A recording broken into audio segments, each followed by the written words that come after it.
तो कहानी कुछ ऐसी है कि कोलकाता घनी आबादी के बोझ से दबा वो शहर है जहां सड़कों की भी सांस फूलने लगती है। हावड़ा और सियालदाह के बीच सड़क से दूरी तय करने में 1 घंटे से 45 मिनट तक लग जाते हैं, लेकिन अब ऐसा नहीं होगा।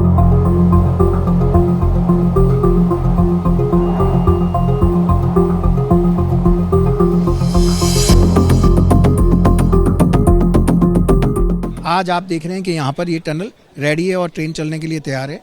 इसमें जो फ़ायदा होगा वो आपने देखा कि पहले हावड़ा ब्रिज में बहुत ट्रैफिक जाम रहता था। आपको कलकत्ता से हावड़ा जाना है तो घंटों लग जाते थे।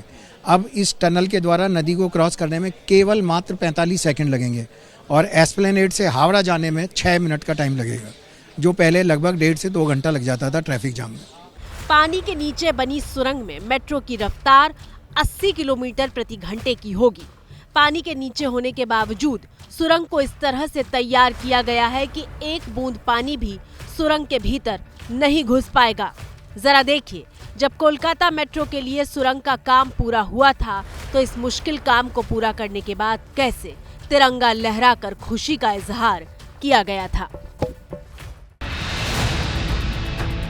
कोरोना के मुश्किल वक्त में भी हुगली नदी के नीचे चल रही सुरंग की खुदाई का काम नहीं रुका था। पैसों की बात करें तो सुरंग बनाने में 157 करोड़ रुपए प्रति किलोमीटर की लागत आई है।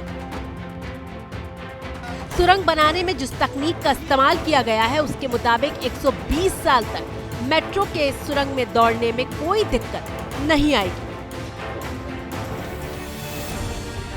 और अब ये मेट्रो स्टेशन दुल्हन की तरह सजकर तैयार है। मेट्रो स्टेशन के किसी भी कोने को देखकर ये नहीं कहा जा सकता कि ये देश के बाकी हिस्सों के मेट्रो स्टेशन से अलग या किसी भी तरह से कम है। ये बदलते भारत और बढ़ते भारत की दिशा में एक और बड़ा कदम है। पानी के नीचे मेट्रो को दौड़ाकर हिंदुस्तान ने ये बता दिया है कि हम आगे बढ़कर नई तकनीक और नई चुनौतियों को पार करने वाला भारत बन चुके हैं। पिछले 10 वर्षों में भारत ने जो गति हासिल की है, बड़े लक्ष्यों को प्राप्त करने का जो हौसला पाया है, यह अभूतपूर्व है साथियों। और इसलिए नहीं कि मैं कह रहा हूं, दुनिया गाजे बाजे के साथ बोल रही है। अब देश न छोटे सपने देख सकता है और देश न अब छोटे संकल्प ले सकता है।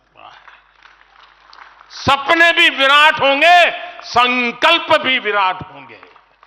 और ये हमारा सपना भी है, हम सबका संकल्प भी है कि हमें भारत को विकसित बनाना है। प्रधानमंत्री बुधवार सुबह 10:15 बजे कोलकाता में शहरी मेट्रो कनेक्टिविटी परियोजनाओं का लोकार्पण करेंगे और इस लोकार्पण के जरिए प्रधानमंत्री कोलकाता और आसपास की लोकसभा सीटों को साधने की कोशिश करेंगे। पश्चिम बंगाल में लोकसभा की 42 सीटें हैं। इनमें से कोलकाता और आसपास की 6 शहरी सीटें हैं। कोलकाता नॉर्थ, कोलकाता साउथ, जादवपुर, बारासात, दमदम और हावड़ा।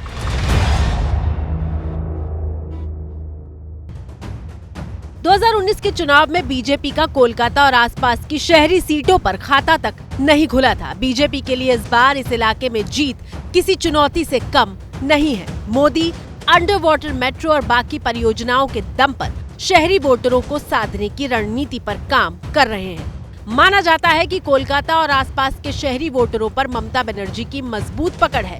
बीजेपी जब तक इस मजबूत पकड़ को कमजोर नहीं करती तब तक बंगाल के शहर को साधना आसान नहीं होगा। इसलिए मोदी की ये प्लानिंग सीधे शहरी मिडिल क्लास वोटरों को जोड़ने की है।